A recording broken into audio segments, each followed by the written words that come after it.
በዓላት ሲመጡ በዓላቶቹን ከህዝብ ጋር ለማክበር ምናምን እንደሰታለን።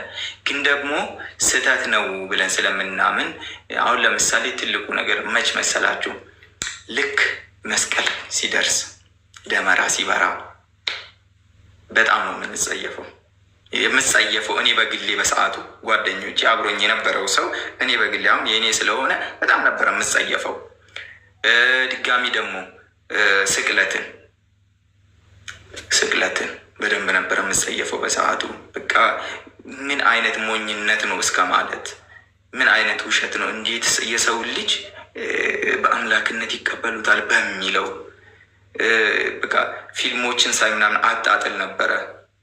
ከጓደኞች ጋር ክርክርን ያን ያህል የወጣ ክርክርን ባላደር አልቀበላቸውም፣ አጣጥል ነበረ። በቃ ሙሉ ለሙሉ እኔ ክርስትናን እንዴት ነበረ ማያት? ልክ እንደ አንድ ጨለማ አልገባኝም ነበረ።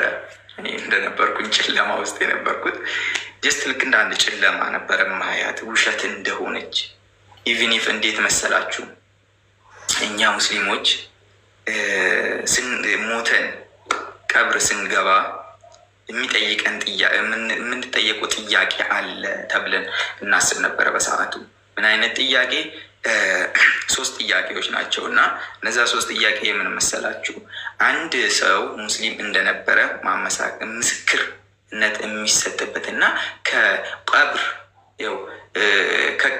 ከቀብር ፊትና አድነን ተብሎ እንኳን ዱዓ ይደረጋል። እና ያቺ ፊትና ምንድነች? ያቺ ቀብር ላይ የምትመጣው መከራ ምንድነች? የሰው ልጅ ሲሞት አንድ ሰው ነፍሱ እና ሩሁ ትወጣለች ይባላል። ከዛ ቀብር ከገባ በኋላ ደግሞ ነፍስ ለጥያቄ ትመለሳለች። ወዴት ነው የምትመለሰው? ወደ ስጋው ትመለሳለች እና ለጥያቄ ለፍርድ ትቀርባለች ይባላል።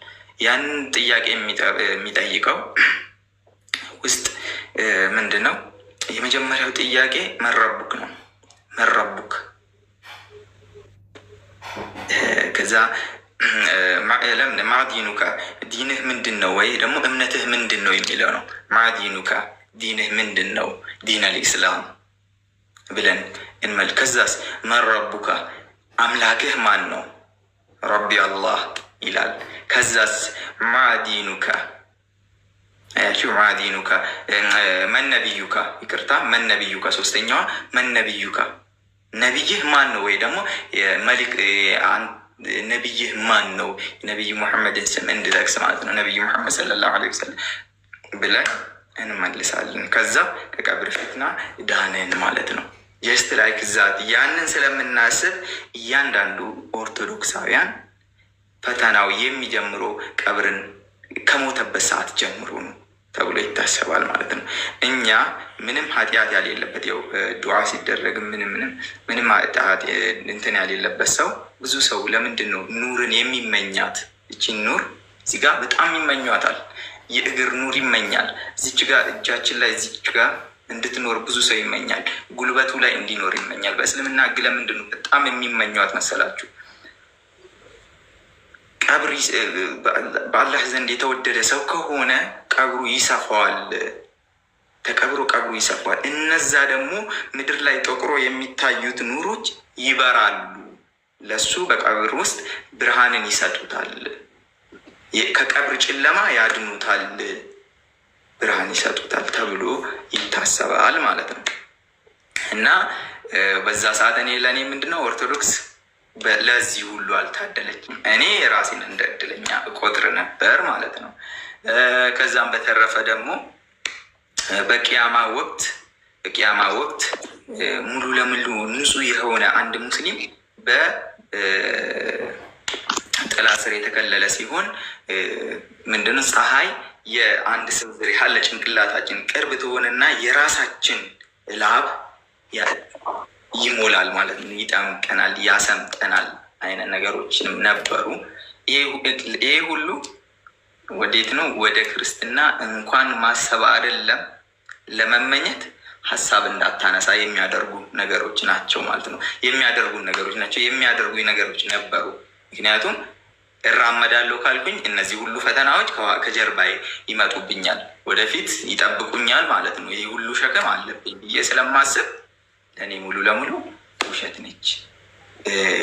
ለመሞከር እንኳን ታስፈራኝ ነበረ።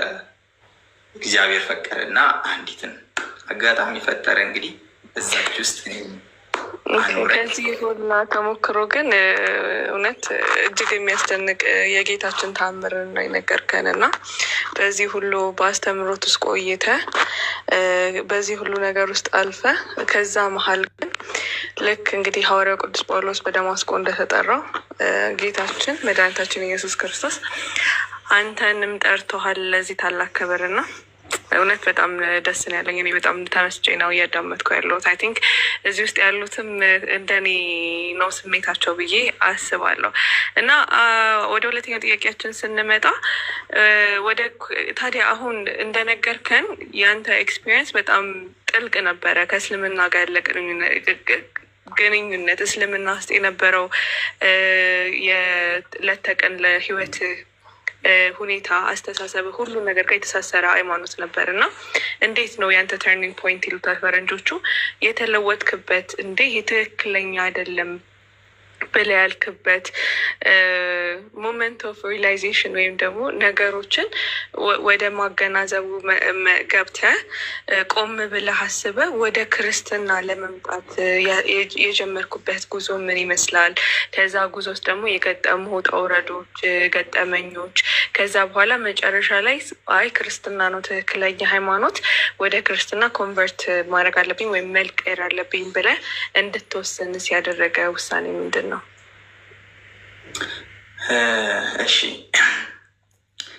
እንዴት መሰለህ፣ እኔ ከናዝሬት አጋጣሚ ከናዝሬት ከተማ ወደ ጅጅጋ ሽፍት አደረግን። ምን አካባቢ ኮቪድ የነበረ ሰዓት የዛኔ 9ኛ ክፍል ነበርኩና 9 ሴሚስተር ድረስ ተማርን። ያው በጣም ጎበዝ ተማሪ ነበርኩኝ እና ጥሩ ውጤትም ነበረኝ ፈርስት ሴሚስተር ላይ። ከዛ ወንድሞቼ በጣም ተስፋቸው ነበርኩኝ፣ ይወዱኝ ነበረ። እነሱ ለማዕረግ ስላልበቁ እኔን ለማዕረግ ለማብቃት ማለት ነው። ከዛ አጋጣሚ ኮቪድ መጣ። ኮቪድ ሲመጣ ወንድም የአንድ ጅጅጋ ያለው ከቤተሰባችን የሆነ ጥሩ እንትን ላይ ያለ ስለሆነ አጋጣሚ እናቴን ለእረፍት ልጆቼን ይዘሽ እኔ ጋ ነይ ይላታል። እኔ ጋ ነይ ሲላት እኔ ደግሞ ከእናቴ ተለይቼ አላውቅም ነበር እና አብሬሽ ነው የሚሄደው ተባብለን እሺ ብዬ ከእናቴ ጋር ወደ ጅጅጋ ገባውና ጅጅጋ ስንገባ አንደኛ እዚህ ጋር ነው አሁን ነገሮች የጀመሩት። አንደኛ እኔ ለሀገሪቷ አዲስ ሆንኩኝ፣ ለሶማሌ ክልል እኔ አዲስ ሆንኩኝ። ሁለተኛ ደግሞ ለቋንቋውም አዲስ ሆንኩኝ።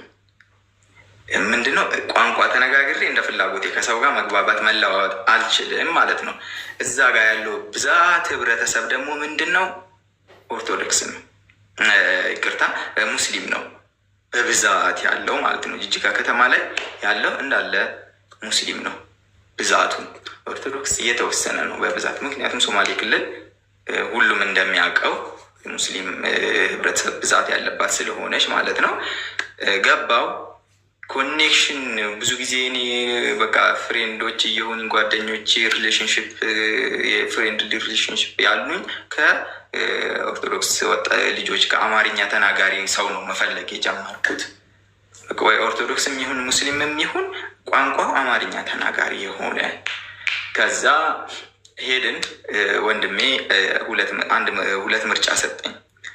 ስራ እኔ ጋር እየሰራ ትምህርት ትማራለህ ወይስ ስራውን ትተህ ቀጥታ የግል ትምህርት ቤት ላስገባና ትማራለህ አለኝ። ያለው ትምህርት ቤት የግል ትምህርት ቤት የሚባሉት አማርኛ ቋንቋ ነው የሚያስተምሩት፣ ሶማሊኛ የሚያስተምሩ አይደለም። በሶማሊኛ ቋንቋ የሚያስተምሩ አይደለም ብዛት ማለት ነው የሚገኝበት።